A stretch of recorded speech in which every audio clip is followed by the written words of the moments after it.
há sempre dois caminhos quando a gente vai fazer um aquário plantado, né? Montar um aquário plantado, fazer um setup aí do zero.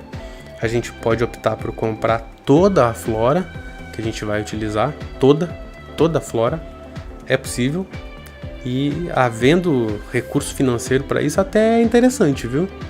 Porque logo vocês vão evitar muitos problemas com isso. Vocês vão evitar surto de alga, porque já vai ter todo densamente plantado desde o começo, sabe? Vocês vão alcançar um equilíbrio biológico muito mais rápido. Vocês vão controlar muito mais rapidamente amônia, nitrito, sabe? Nitrato. Realmente ajuda. Mas os problemas, dois principais que eu vejo. É caro, sabe? É caro, e dependendo da região que vocês moram, talvez não encontrem tantas plantas, né?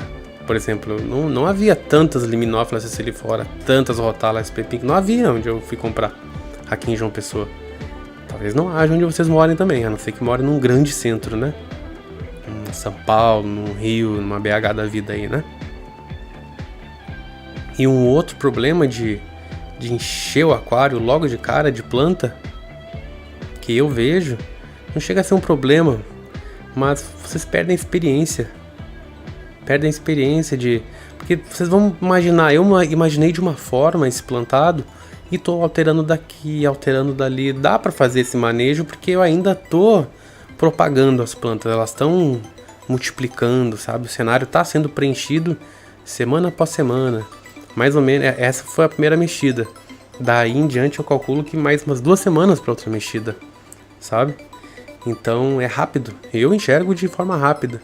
E é legal ver essa evolução e aquilo que a gente planejava inicialmente às vezes não se mantém, não se sustenta e a gente vai alterando porque a gente vai aprendendo e o cenário vai se apresentando, a gente vai conhecendo a planta, a forma dela, como ela se comporta de acordo com o nosso setup, os itens que tem dentro do aquário, a correnteza gerada, os peixes, sabe? Tudo tem que ficar harmônico.